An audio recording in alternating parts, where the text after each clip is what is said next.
கர்த்தருக்கு பிரியமானவர்களே, இன்றைக்கும் ஆண்டவர் நம்மோடு கூட பேசவிருக்கிற வார்த்தை என்ன தெரியுமா?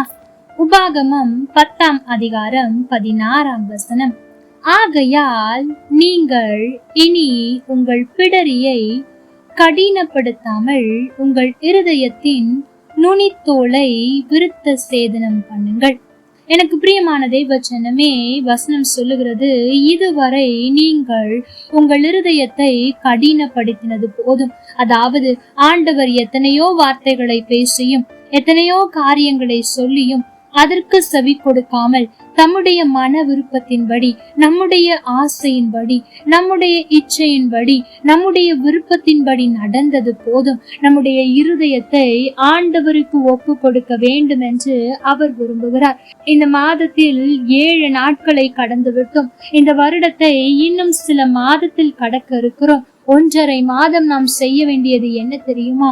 நம்முடைய இருதயத்தை பரிசுத்தப்படுத்த வேண்டும் என்று ஆண்டவர் விரும்புகிறார். புதிய வருடத்தில் இந்த நோக்கத்தோடு அல்ல, இந்த சிந்தையோடு அல்ல, இந்த அசுத்த எண்ணங்களோடு அல்ல, இந்த கோபத்தோடு, இந்த பொறாமையோடு, இந்த கசப்போடு நாம் செல்லாமல் பரிசுத்த ஆவியை பெற்றுக்கொண்டு நம்முடைய பாவங்களை எல்லாம் ஒதுக்கி தள்ளிவிட்டு ஆண்டவர் விரும்புகிற பாத்திரமாய் நாம் மாற வேண்டும்.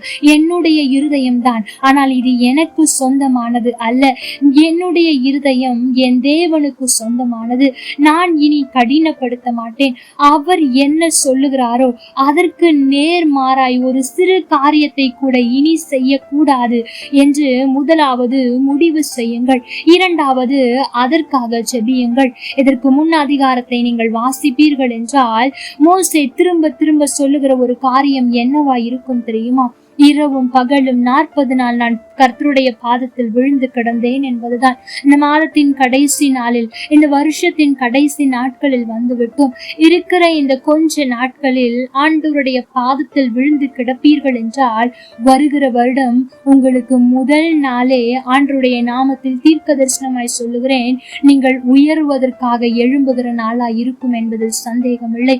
எனக்கு பிரியமான தேவ ஜனமே, இதுவரை எந்தெந்த காரியத்தில் உங்களுடைய இருதயத்தை கடினப்படுத்தினீர்களோ, விசேஷமாக ஆண்டவருடைய வார்த்தைக்கு விரோதமாய் என்னென்ன காரியத்தை செய்திருக்கிறீர்களோ, ஒருவேளை அதை நீங்கள் முழு மனதாய் கூட செய்யாமல் இருக்கலாம். அதை விட்டுவிட வேண்டும் என்று நினைக்கிறேன், என்னால் முடியவில்லை, என் சுய பலத்தினால் முடியவில்லை என்று இருப்பீர்கள் என்றால் ஆண்டவருடைய பாதத்தில் விழுந்து விடுங்கள்.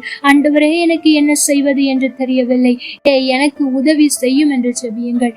நிச்சயம் ஆண்டவர் உங்களுக்காக இறங்கி வருவார். கர்த்தர் தாமே உங்களோடு கூட இருந்து உங்களை ஆசீர்வதிப்பாராக. ஆமென். லைக் பண்ணுங்க,